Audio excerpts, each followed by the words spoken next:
శ్రోతలకు నమస్కారం. ఇప్పుడు నేను 'మందమతులు' అనే ఒక ఇజ్రాయిల్ జానపద కథ చదివి వినిపించబోతున్నాను. ఇంకా కథలోకి వెళ్దాం. ఒకప్పుడు యమన్ దేశంలో అనాథ యూదు బాలకులను అధికారులు ఇస్లాము మతంలోకి చేర్చుకుంటూ ఉండేవాళ్ళు. కానీ కొందరు యూదులు తమ జాతికి చెందిన అనాథ బాలకులను సానా నగరం చేర్చి ఒక ఉపాధ్యాయుడి వద్ద చదవవేసేవారు. ఈ సంగతి సానాలోని ముస్లిం అధికారులకు తెలియవచ్చింది. ఒక చిన్న ముస్లిం ఉద్యోగి ఒకనాడు యూదుల వాడ తనిఖీ చేస్తూ వచ్చి యూదు పిల్లల బడిలోకి తొంగి చూసి ఉపాధ్యాయుడితో, వీళ్ళంతా అనాథ బాలకులు కారు అని అడిగాడు. వీళ్ళసలు గాడిదలు, నేను చదువు చెప్పి మనుషులను చేశాను అన్నాడు ఉపాధ్యాయుడు.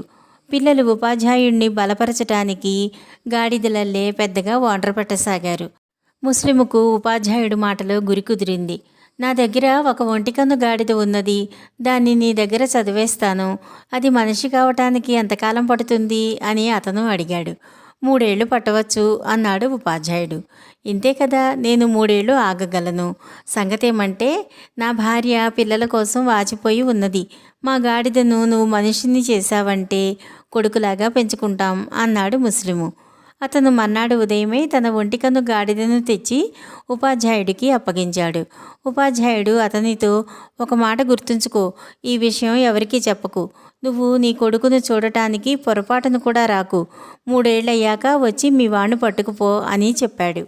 ముస్లిము సంతోషించి వెళ్ళిపోయాడు. అతను 3 ఏళ్ల పాటు ఎలాగో తనను తాను నిగ్రహించుకుని ఆ ఛాయలకు పోలేదు.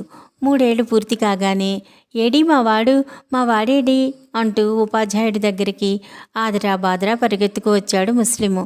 మీ గాడిద తెలివితేటలు ఏమని చెప్పను, వాడి చదువు ఏనాడో పూర్తయింది. వాడిప్పుడు దిమార్లో న్యాయాధికారిగా పనిచేస్తున్నాడు అన్నాడు ఉపాధ్యాయుడు. దిమార్లోని న్యాయాధికారికి ఒకే కన్నని ఆయన తన మిత్రుల ద్వారా లోగడ విని ఉన్నాడు. ముస్లింకు పట్టరాని సంతోషం కలిగింది. అతను వెంటనే దిమార్ చేరి న్యాయస్థానానికి వెళ్ళి అక్కడ ఫిర్యాదులు విచారించే ఒంటికన్ను న్యాయాధికారిని చూసి, నేను గుర్తున్నానా బాబు, నువ్వు నా ఒంటికన్ను గాడిదవి అన్నాడు. ఆ మనిషి పిచ్చివాడనుకుని న్యాయాధికారి అతన్ని వెంటనే వెర్రాసుపత్రికి పంపేశాడు. ఒక బస్తీలో షఫికా అనే స్త్రీ ఉండేది. ఆమె భర్త హంగల్ వట్టి పిచ్చివాడు. షఫికా తెలివిగలది, అభిమానం గలది. ఇంటి వ్యవహారాలన్నీ తన తెలివితేటలతోనే నిర్వహిస్తూ తన భర్త అప్రయోజకుడన్న సంగతి ప్రపంచానికి తెలియకుండా చూసుకుంటూ ఉండేది. తనకు ప్రయోజకుడైన భర్త దొరకకపోవటం తన దౌర్భాగ్యమని తనలో తానే విలపించేది. ఒకనాడు షఫికాను చూడటానికి పొరుగున ఉండే రహమా అనే ఆమె వచ్చింది. మాటల సందర్భాన రహమా మగవాళ్ల తెలివితేటలను గురించి, సమర్థత గురించి, అలాంటి పురుషుల వల్ల సంసారాలకుండే లాభాలను గురించి మాట్లాడింది. అంతా విని షఫికా ఎంతో కాలంగా తన కడుపులో ఉన్న దుఃఖం రహమా దగ్గర వెళ్ళబెట్టుకున్నది. మా ఆయనకు ఒక్కటి చేతకాదు, ఆయన నాకు శాపంలాగా దొరికాడు, ఒక్క ఢోలీ సంపాదించలేడు. సంసారం నా ఒక్కదాని చేతి మీదుగా ఈడవలేక సతమతమవుతున్నాననుకో. ఆయన ఎటువంటి మందమతో నువ్వు ప్రత్యక్షంగా చూడవలసిందే కానీ చెబితే అర్థం కాదు అని షఫికా తన భర్తను కేకేసి, హంగల్ అటక మీదకెక్కి రొట్టె తీసుకురా, నీకు భోజనం పెడతాను అన్నది. హంగల్ వెళ్ళి, షఫికా మెట్ల మధ్య ఉన్నాను, కిందకి దిగాలా పైకి ఎక్కాలా అని కేకపెట్టాడు. చేతిలో రొట్టె ఉంటే దిగు, రొట్టె చేతిలో లేకపోతే పైకెక్కి రొట్టె తీసుకుని కిందకి దిగిరా అన్నది షఫికా. హంగల్ చేతులు చూసుకున్నాడు, రొట్టె లేదు. పైపెక్కి రొట్టె తీసుకుని దిగివస్తూ, షఫికా మెట్ల మధ్య ఉన్నాను, పైనెక్కాలా కిందకి దిగాలా అని అడిగాడు. షఫికా ముందు చెప్పినట్లే చెప్పింది. హంగల్ చేతులు చూసుకుని అందులో రొట్టె ఉన్నది కనుక కిందకి దిగి వచ్చాడు. చూశావు కదా రహమా, మా ఆయన ఇది వరస అన్నది షఫికా. ఈ భాగ్యానికే ఇంత విచారిస్తున్నావా? నీ భర్త చాలా నయమనుకో, నా భర్త సంగతి చూదువుగానిరా అంటూ రహమా షఫికాను వెంట పెట్టుకుని తన ఇంటికి తీసుకుపోయింది.